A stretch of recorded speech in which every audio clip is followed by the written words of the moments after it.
Selamat pagi, Shalom Bapak Ibu yang terkasih dalam Tuhan. Mari kita awali hari ini dengan datang ke hadirat Tuhan.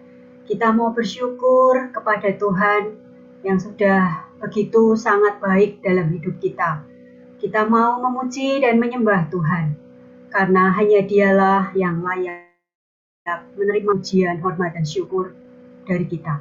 Kita akan pujikan bagi Dia.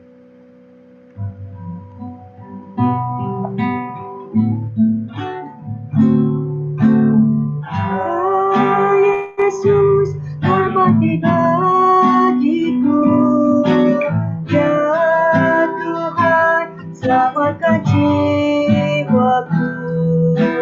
Bagi Dia pujianku tak dapat kubalas kasih-Nya. Dia angkatku jadi anaknya,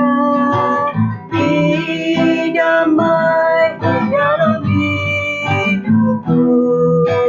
Bagi Dia sembahku, hanya Dia segalanya bagiku. Bagi Dia segala pujian, hormat serta syukur kekal selamanya. Bagi Dia segala pujian, hormat serta syukur selama-lamanya.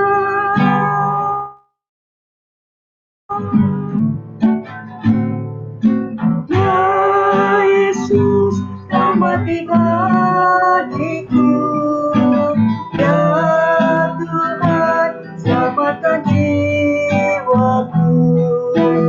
Bagi Dia pujianku tak dapat kubalas kasih-Nya. Ya angkatku jadi anaknya, damai dalam hidupku. Bagi Dia sembahku, hanya Dia segalanya bagiku. Bagi Dia segala pujian, hormat serta syukur kekal selamanya. Bagi Dia segala pujian, hormat serta syukur selama-lamanya.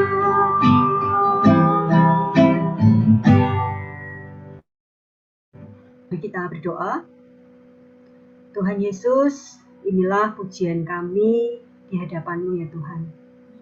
Pengakuan hati kami hanya Engkau Allah yang layak menerima pujian, hormat, dan syukur dari setiap anak-anak-Mu yang mengasihi Engkau ya Tuhan. Kami bersyukur Tuhan untuk segala kebaikan Tuhan, untuk kasih karunia Tuhan, dan berkat-berkat Tuhan yang Tuhan limpahkan dalam kehidupan setiap kami. Dan pagi hari ini kami boleh bersama-sama datang ke hadirat Tuhan. Kami mau bersyukur dan memuliakan nama Tuhan. Kiranya pujian kami menjadi dupa yang harum di hadapan Tuhan. Kiranya Tuhan pimpin persekutuan pagi hari ini. Dan kiranya kuasa-Mu yang mengurapi hamba-Mu, Saudara Nikolas, untuk menyampaikan firman Tuhan kepada setiap kami.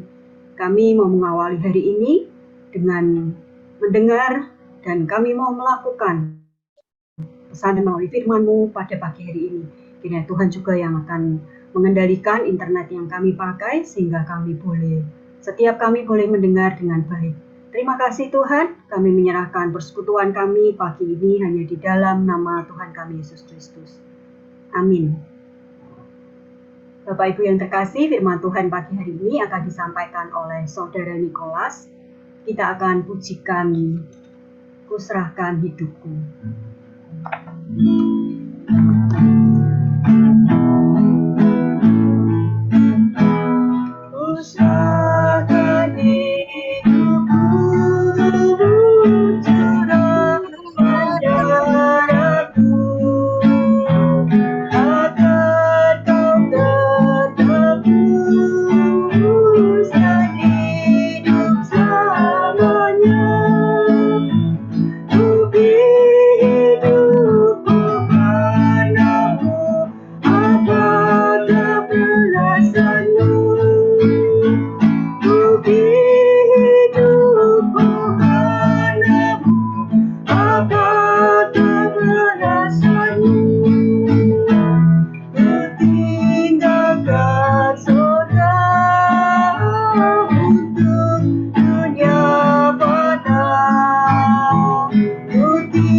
balasanmu? Semua ku tinggal karenamu, apakah balasanmu? Aku menderita sengsara yang dahsyat disebabkan dosa hidupmu yang jahat. Semua ku tanggung karenamu, apakah balasanmu? Semua ku tanggung karenamu, apakah balasanmu? Selanjutnya saya serahkan kepada saudara Nikolas. Terima kasih Bu Rita. Shalom, selamat pagi Bapak Ibu Saudara semuanya. Syukur hari ini saya boleh kembali diberikan kesempatan oleh Tuhan untuk boleh bersama-sama membagikan kebenaran firman Tuhan bagi kita semua. Mari kita sama-sama membuka satu bagian firman Tuhan dari kitab Ulangan pasal 6 ayatnya yang keempat sampai ayat 9. Ulangan pasal 6 ayat 4 sampai ayat 9. Kalau sudah membuka, saya akan membacakannya bagi kita semua. Ulangan pasal 6 ayat 4 sampai ayat 9. Demikianlah firman Tuhan. Dengarlah hai orang Israel, Tuhan itu Allah kita, Tuhan itu Esa. Kasihilah Tuhan Allahmu dengan segenap hatimu dan dengan segenap jiwamu dan dengan segenap kekuatanmu. Apa yang kuperintahkan kepadamu pada hari ini haruslah engkau perhatikan. Haruslah engkau mengajarkannya berulang-ulang kepada anak-anakmu dan membicarakannya apabila engkau duduk di rumahmu, apabila engkau sedang dalam perjalanan, apabila engkau berbaring dan apabila engkau bangun. Haruslah juga engkau mengikatkannya sebagai tanda pada tanganmu, dan haruslah itu menjadi lambang di dahimu. Dan haruslah engkau menuliskannya pada tiang pintu rumahmu dan pada pintu gerbang. Mari sebelum kita renungkan lebih jauh firman Tuhan hari ini, mari kita sama-sama berdoa.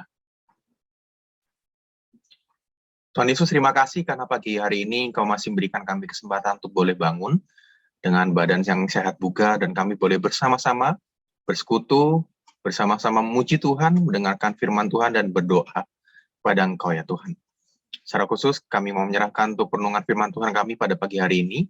Kiranya Engkau ya boleh tolong bimbing setiap kami supaya kami boleh mengerti, memahami, dan bahkan melakukan firman-Mu dalam kehidupan setiap kami. Terima kasih ya Tuhan, hanya di dalam nama Tuhan Yesus, kami menyerahkan untuk pemberitaan firman Tuhan pada pagi hari ini dalam tangan-Mu. Amin. Ya Bapak Ibu Saudara, akhir-akhir ini sedang ramai diperbincangkan di internet tentang sebuah istilah yang dianggap baru tentang generasi muda sekarang ini. Lebih tepatnya bagi anak-anak muda yang di bawah 30 tahun, Bapak Ibu. Jadi ada sebuah istilah baru, namanya itu Strawberry Generation atau generasi strawberry.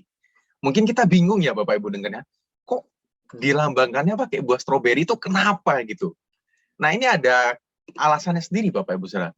Jadi istilah generasi strawberry itu sendiri pada mulanya muncul dari negara Taiwan Bapak Ibu Saudara. Istilah ini ditujukan pada sebagian generasi baru yang lunak seperti buah stroberi. Nah, pemilihan buah stroberi untuk penyebutan generasi ini juga karena buah stroberi itu kan tampaknya indah ya Bapak Ibu. Tampak cantik, tampak indah, tampak menawan begitu. Tapi begitu diberi sedikit tekanan, ia akan mudah sekali hancur lebur.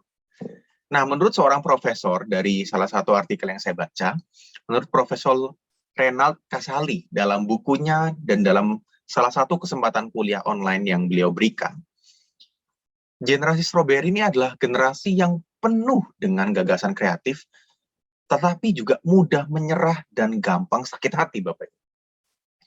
Dan definisi-definisi ini dapat kita lihat dalam internet ataupun di laman-laman media sosial lainnya yang ada gitu.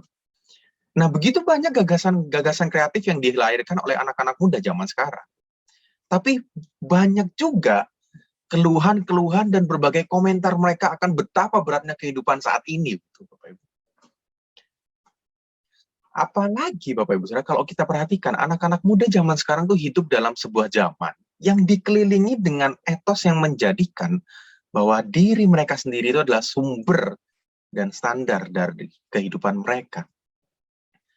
Di zaman sekarang yang namanya kebenaran dan moralitas itu yang seharusnya didasarkan pada pemikiran dan analisis yang rasional, itu digantikan oleh emosi pribadi semata. Jadi di zaman ini, di zaman sekarang, anak-anak muda tuh menganggap bahwa yang namanya sebuah kebenaran itu hanyalah hasil dari pengalaman hidup seseorang atau perspektif sudut pandang seseorang saja, Bapak Ibu. Dan hasilnya adalah seseorang menganggap kebenaran ini menjadi suatu hal yang sangat subjektif dan tidak global atau universal. Jadi kebenaran orang yang satu dengan orang yang lain itu bisa berbeda, Bapak Ibu. Ada yang menganggap ini benar, tapi ada juga yang menganggap ini salah, dan itu wajar menurut mereka. Makanya nggak heran Bapak Ibu Saudara, kalau kita lihat ya anak-anak muda zaman sekarang tuh cenderung susah untuk diomongin, cenderung susah untuk dikasih tahu, karena menurut mereka yang namanya kebenaran tuh bukan cuma satu, kebenaran itu banyak, dan kebenaran menurut saya itu bisa berbeda dengan kebenaran menurut Bapak Ibu sekalian. Inilah kenyataan pahit yang mau nggak mau harus kita terima, Bapak Ibu Saudara. Karena memang yang namanya menjadi orang tua Kristen di zaman ini punya tantangan yang jauh lebih susah. Kenapa orang tua Kristen? Karena sebagai orang-orang Kristen yang memiliki anak, yang memiliki cucu, tanggung jawab kita tuh jauh lebih berat, Bapak Ibu Saudara. Terus apa yang harus kita lakukan, Bapak Ibu? Apakah ini menjadi tanda bagi kita untuk ya sudah lepas tangan dan menyerahkannya ke gereja? Ya mungkin bilangnya, udahlah kalau urusan iman kerohanian itu wis serahno ke pendeta ID, serahkan ke Niko aja. Kita nggak usah ngurus lah. Pokoknya serahin ke gereja aman. Apakah seperti itu, Bapak Ibu Saudara? Betul, memang yang namanya urusan iman, kerohanian, spiritualitas, itu memang tugas dan tanggung jawab dari gereja untuk memperhatikannya. Akan tetapi bukan berarti orang tua dan keluarga itu lepas tangan atas hal-hal itu, Bapak Ibu Saudara. Malah seharusnya gereja dan keluarga itu saling bekerja sama, karena nggak bisa dipungkiri bahwa yang namanya keluarga itu memegang peranan yang sangat penting dalam kehidupan kita manusia. Kondisi sebuah keluarga dan berbagai interaksi yang terjadi di dalamnya itu sangat mempengaruhi kepribadian seseorang. Terlebih lagi pertumbuhan iman seseorang, Bapak Ibu. Dan hal ini dibuktikan dalam salah satu penelitian, salah satu riset yang dilakukan oleh sebuah lembaga di Indonesia, namanya Bilangan Research Center. Dan hasil riset ini menunjukkan bahwa persekutuan keluarga dapat membawa seseorang menjadi lebih intim dengan Tuhan. Nah, itulah sebabnya kita ingat beberapa waktu kemarin, Sabtu kemarin ya, lebih tepatnya, Sabtu kemarin adalah hari terakhir kita melakukan malam doa keluarga untuk menyambut, untuk merayakan ulang tahun gereja kita. Dan harapannya, kenapa panitia membuat itu? Harapannya adalah supaya ke depannya kalau bisa keluarga-keluarga di gereja kita, di GKMI Pengharapan tuh semakin rajin lagi mengadakan persekutuan-persekutuan keluarga lainnya. Karena memang Bapak Ibu Saudara, ketika melakukan persekutuan keluarga, ketika ada sebuah ibadah dalam keluarga, penelitian tadi mengatakan bahwa orang-orang yang melakukan persekutuan keluarga ini merasakan kedamaian dan kehausan akan Tuhan di dalam kesehariannya, Bapak Ibu Saudara. Dan persekutuan keluarga juga membentuk seseorang untuk hidup senantiasa berpusat kepada Kristus, sehingga terjadi transformasi dalam kehidupannya sehari-hari. Keluarga seharusnya menjadi tempat di mana kita merasakan hadirat Allah. Tapi kenyataan yang sering terjadi adalah tidak selalu hal itu terjadi, Bapak Ibu. Tidak selalu kita merasakan hadirat Allah di dalam keluarga kita. Padahal dari firman Tuhan yang kita baca tadi, Bapak Ibu Saudara, dalam Ulangan pasalnya yang ke-6, kita melihat bahwa Tuhan secara khusus telah memberi tanggung jawab yang penting kepada orang tua untuk mendidik dan memuridkan anak-anaknya sejak zaman Perjanjian Lama hingga zaman Perjanjian Baru, Bapak Ibu. Dalam Ulangan pasal 6 ayat 4 sampai ayatnya yang ke-9, secara khusus dalam ayat 7, melalui Musa Tuhan mengatakan ini kepada umatnya. Saya boleh minta tolong Mas Sunaryati untuk bacakan Ulangan pasal 6 ayat yang ke-7.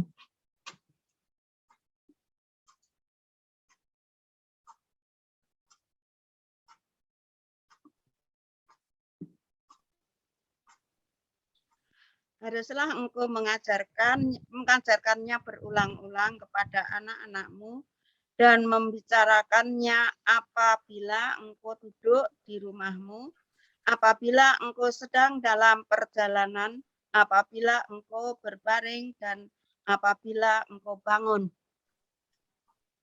Sudah. Terima kasih Mas Naryati. Nah Bapak Ibu Saudara, dari firman Tuhan yang barusan kita dengar Bapak Ibu, Tuhan memerintahkan orang tua khususnya, kalau dalam bagian firman Tuhan ini disebutkan para ayah, untuk mengajarkan firman Tuhan kepada anak-anak mereka, serta membicarakannya di rumah.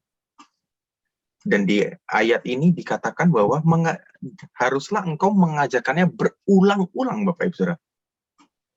Dan membicarakannya apabila engkau duduk di rumah, apabila engkau berbaring, dan apabila engkau bangun. Kalau kita baca mungkin kita bingung, kenapa kok harus Tuhan menyebutkan secara spesifik? Bukan hanya berulang-ulang, tapi dikatakan sampai waktu engkau di rumah, waktu engkau berbaring, waktu engkau bangun, harus terus-menerus diajarkan firman Tuhan, Bapak Ibu. Nah, kenapa kok firman Tuhan harus mencatat seperti itu, Bapak Ibu? Ada satu hal yang ingin ditekankan oleh Tuhan dalam satu bagian ini. Bahwa setiap keluarga, setiap orang tua itu harus mengingat bahwa yang namanya mengajarkan firman Tuhan kepada anak-anak, kepada keturunan mereka itu adalah satu hal yang penting. Dan kenapa harus dilakukan secara berulang-ulang? Karena memang notabene yang namanya anak muda, yang namanya anak-anak, itu mudah lupa. Dan untuk mereka supaya bisa mengerti, supaya bisa memahami, supaya mereka bisa belajar, itu harus dilakukan secara berulang-ulang, Bapak Saudara. Dan kenapa Tuhan memerintahkan ini kepada umat-umatnya? Karena Tuhan menginginkan bahwa setiap rumah tangga yang ditandai dengan kebenaran firman Tuhan ini menjadi sebuah cerminan dari umat Allah yang membaktikan dirinya, membaktikan hidupnya bagi Allah. Dan kemudian Bapak Saudara, kalau kita lihat di dalam perjanjian baru Bapak Ibu, melalui Rasul Paulus, Tuhan juga memerintahkan para ayah untuk membimbing dan mengajarkan kepada anak-anaknya hal-hal mengenai Tuhan. Dan bagian di dalam perjanjian baru yang paling jelas mengenai tanggung jawab orang tua dalam kerohanian anak-anaknya ini adalah dalam Efesus pasal 6 ayatnya yang keempat Bapak Ibu. Efesus pasal 6 ayatnya yang keempat. Kalau boleh saya meminta tolong Pak Theo untuk boleh bacakan untuk kita semua. Efesus pasal 6 ayat 4.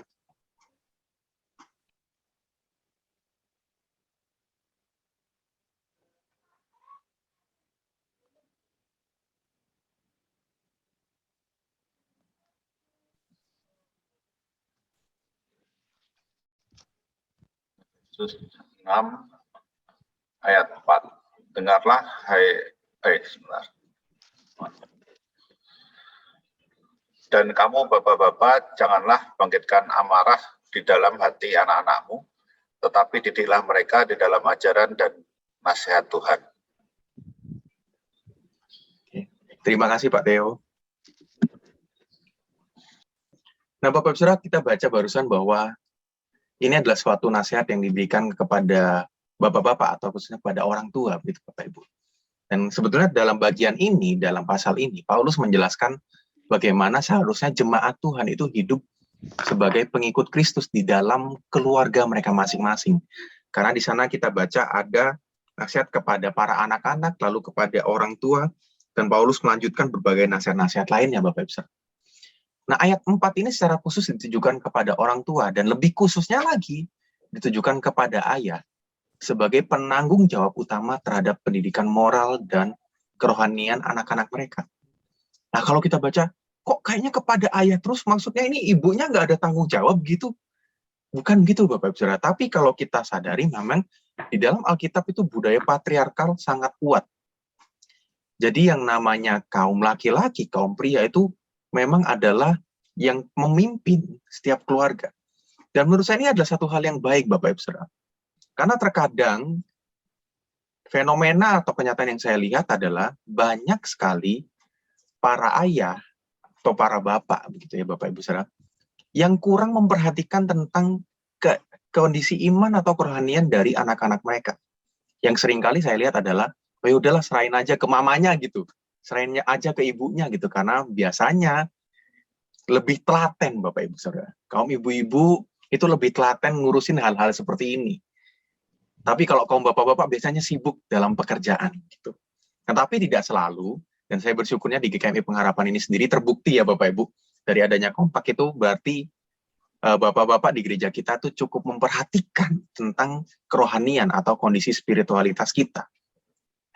Nah Bapak Ibu Saudara, ini adalah satu hal yang harus diperhatikan, bahwa sebenarnya tanggung jawab terhadap kerohanian anak-anak kita, tanggung jawab terhadap pendidikan moral dan spiritualitas dari keturunan kita itu bukan sekedar tanggung jawab yang Tuhan berikan kepada gereja, kepada hamba-hamba Tuhan. Tapi tanggung jawab utama ini diberikan kepada para orang tua, kepada para ayah, kepada para ibu, Bapak Ibu Saudara. Dan Paulus menuliskan perintah Tuhan di dalam bagian ini. Kalau kita baca dalam ayat 7 yang tadi sudah dibacakan oleh Pak Theo, ini Paulus menuliskannya dengan memadukan kalimat negatif dan positif. Paulus mengatakan, dan kamu bapak-bapak janganlah bangkitkan amarah di dalam hati anak-anakmu. Itu adalah kalimat negatifnya. Lalu kalimat positifnya, tetapi didiklah mereka di dalam ajaran dan nasihat Tuhan. Nah ini maksudnya apa Bapak Ibu? Paulus ingin memperlihatkan dua sisi penting di dalam mendidik dan mengajar seorang anak. Bahwa perlu adanya sebuah ketegasan dan kelemah lembutan dalam mendidik anak. Paulus ingin menekankan satu aspek penting mengenai kesadaran bahwa segala ajaran, segala nasihat yang dimaksudkan itu berasal dari Tuhan sendiri. Dan ini menunjukkan bahwa Tuhan sendirilah yang berada di belakang orang tua ketika mereka mengajar dan menasehati anak-anak mereka, Bapak Ibu Saudara. Paulus bertujuan untuk mengingatkan para orang tua bukan mengenai otoritas mereka, melainkan mengenai tanggung jawab yang mereka miliki yang berkaitan dengan iman mereka kepada Kristus. Karena itulah, tadi firman Tuhan mengatakan bahwa ayah tidak boleh menyalahgunakan otoritas mereka dengan membuat anak mereka marah. Sebaliknya di dalam mendidik anak, seorang ayah, para orang tua, itu harus melatih dan mengajar anak mereka sesuai dengan perintah Allah dan mendidik anak-anak mengenai Allah dan kasih-Nya bagi setiap kita umatnya. Orang tua punya tugas untuk menyampaikan pengajaran dan pelatihan berdasarkan kebenaran firman Tuhan dalam kehidupan anak, sehingga anak dapat menyadari keselamatan mereka di dalam Kristus. Terlebih lagi Bapak Ibu di dalam mengajar dan mengoreksi anak-anak, orang tua perlu memberikan teladan dalam bertindak, serta mendidik melalui ucapan yang bertujuan untuk menghasilkan kehidupan yang takut akan Tuhan. Dan gaya kehidupan keluarga Kristen yang seperti inilah yang menunjukkan kehidupan dari orang-orang Kristen, kehidupan dari anak-anak Tuhan yang sudah mendapatkan keselamatan dari Kristus.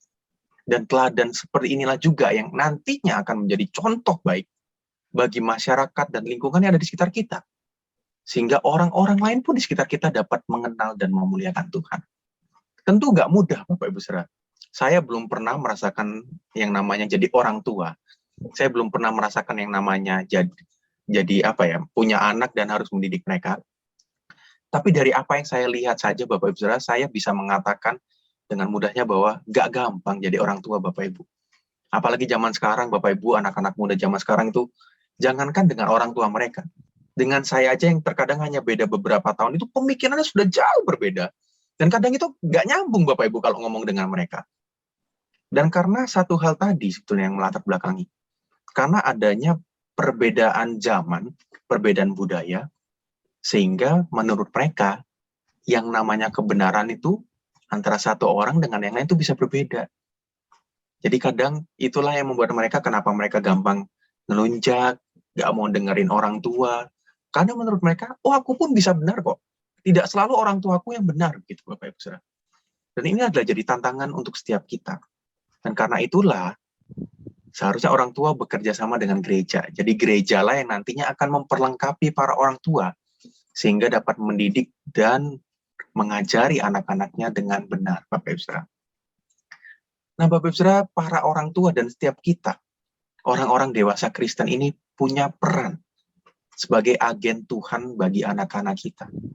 Bagi kita yang nggak punya anak, Tuhan juga memberikan tanggung jawab untuk kita, Bapak Ibu Saudara. Mungkin Tuhan juga mempercayakan anak-anak dari mereka yang tidak mempunyai orang tua, untuk juga kita boleh membantu mendidik dan mengajar. Karena kita sadar, kita yakin bahwa di dalam Tuhan kita adalah satu keluarga di dalam Kristus.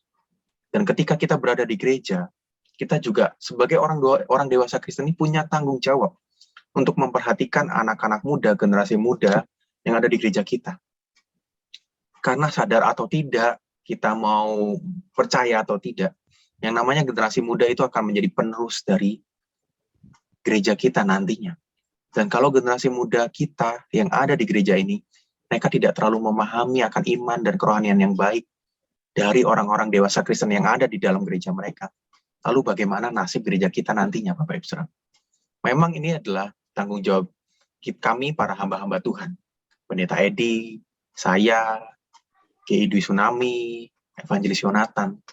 Tapi hanya dengan kerja keras dari hamba Tuhan, tapi kalau tidak ada bimbingan dan juga bantuan dari para orang tua yang notabene setiap hari bertemu dengan generasi muda ini di rumah, akan sangat susah, Bapak Ibu Saudara. Karena itulah Bapak Ibu Saudara, kiranya kita boleh punya satu kesadaran akan pentingnya hal ini. Peranan yang dimiliki kita, khususnya yang Tuhan berikan kepercayaan, Tuhan berikan tanggung jawab sebagai orang tua, ataupun sebagai opa-oma dari cucu-cucu kita. Di dalam mendidik dan memuridkan anak-anaknya, dalam mendidik dan memuridkan cucu-cucunya, itu merupakan suatu hal yang sangat vital. Dan pengaruh yang diberikan oleh para orang tua secara khususnya, itu merupakan faktor yang paling signifikan terhadap spiritualitas dan pertumbuhan iman anak mereka. Saya pernah baca dari satu artikel, Bapak Ibu, dari bahwa ada satu buku yang menuliskan, yang mengatakan dari beberapa penelitian yang penulis buku ini lakukan, bahwa sebagian besar orang-orang ateis, itu kenapa mereka menjadi ateis? Karena mereka kehilangan sosok ayah, kehilangan sosok bapak yang membimbing, yang menolong, yang berada di sisi mereka untuk memimpin mereka supaya mengerti akan iman yang benar kepada Tuhan mereka. Jadi sebagian besar tokoh-tokoh ateis itu, khususnya tokoh-tokoh ateis pria ya Bapak Ibu, kenapa mereka menjadi ateis? Kenapa mereka hilang arah? Karena di dalam kehidupan mereka dari masa kecilnya hingga masa remaja hingga dewasa, mereka kehilangan sosok ayah yang memimpin dan membimbing mereka untuk memiliki iman yang benar, Bapak Ibu.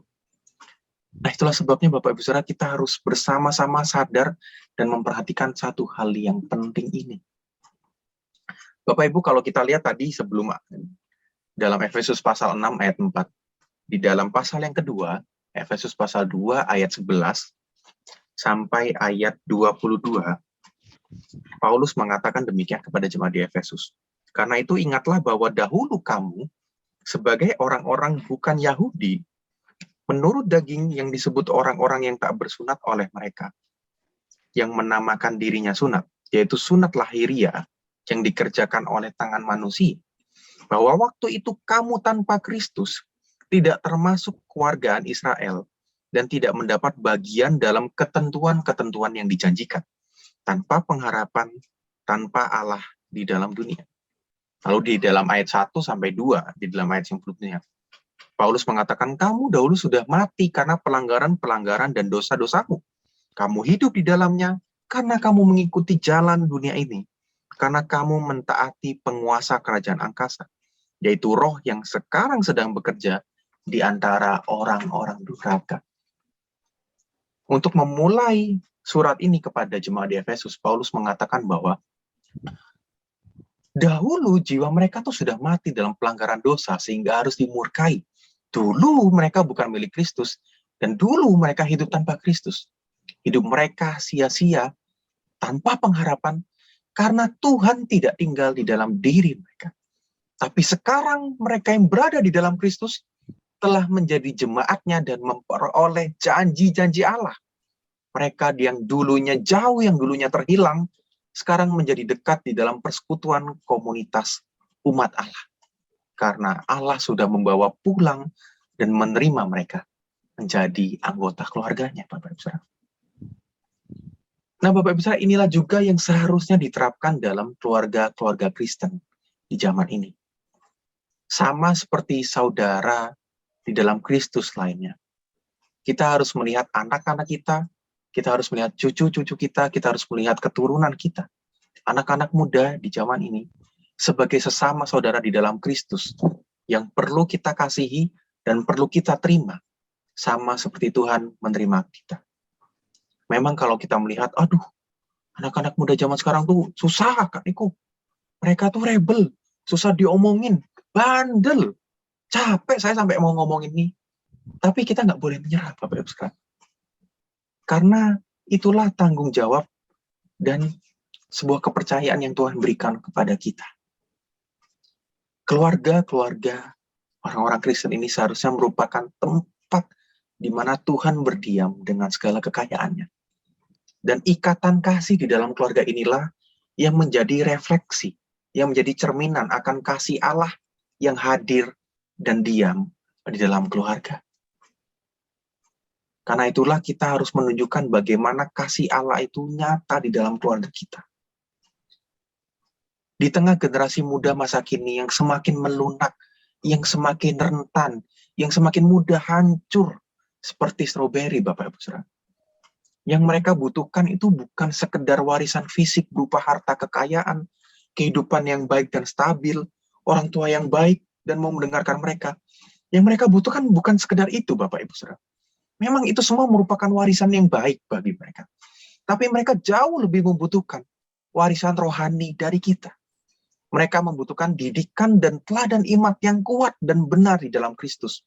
Sehingga ketika mereka menghadapi masalah, ketika mereka menghadapi benturan, menghadapi tekanan, mereka tidak gampang menyerah, tapi mereka dapat terus bertumbuh dengan kuat dan berjuang menghadapi dunia yang semakin bobrok ini, Bapak Ibu.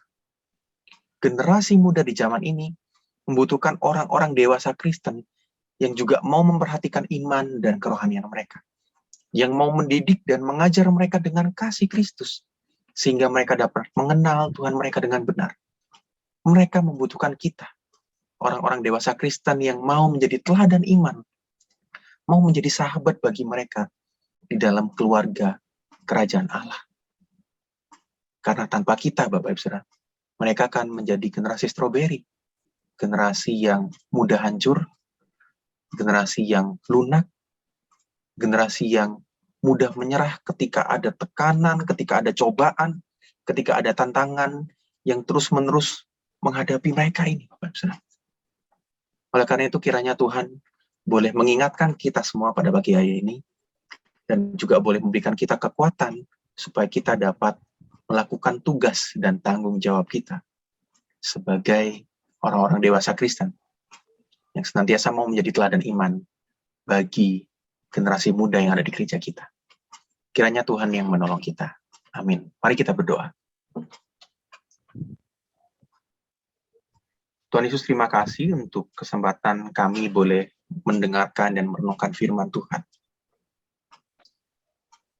Kami bersyukur ya Tuhan atas tanggung jawab dan kepercayaan yang Tuhan berikan kepada setiap kami.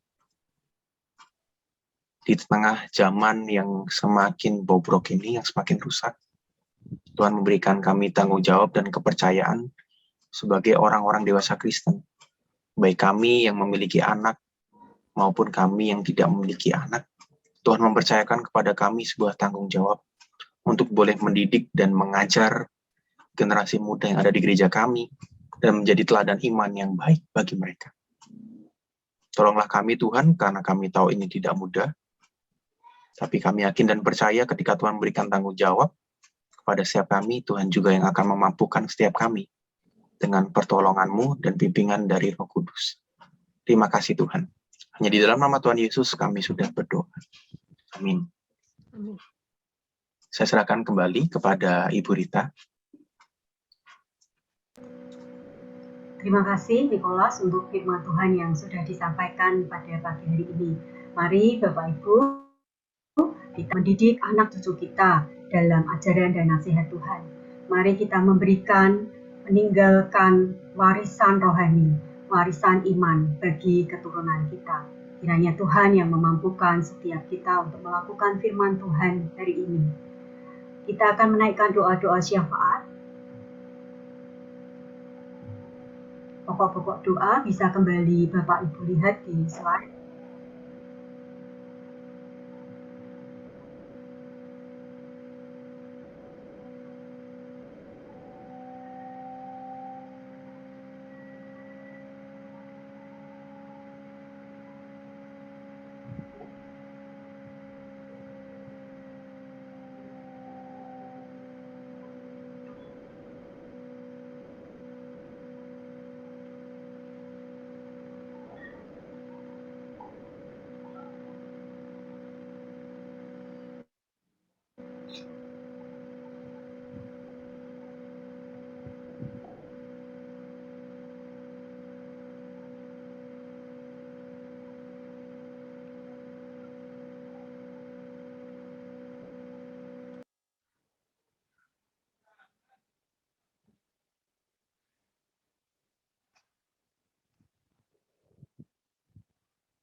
Sebelum kita menaikkan doa-doa kita akan ujikan. Ku tahu Tuhan pasti buka jalan, dan Pak Edi nanti akan menutup di dalam doa.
Bersama-sama berdoa. Kami menyerahkan untuk jemaat-jemaat Yayasan Pengharapan dimanapun kami berada, ada berkat Tuhan yang menyertai, ada perlindungan Tuhan yang selalu bersama dengan kami. Biarlah kami senantiasa jemaat Yayasan Pengharapan ada di dalam pimpinan Tuhan dan mengajak kami yang terbaik melayani Tuhan dari segala kemampuan kami. Terima kasih Tuhan. Di dalam nama-Mu Yesus Kristus Allah kami yang hidup, kami berdoa. Amin. Kita pujikan Bapa, terima kasih. Bapa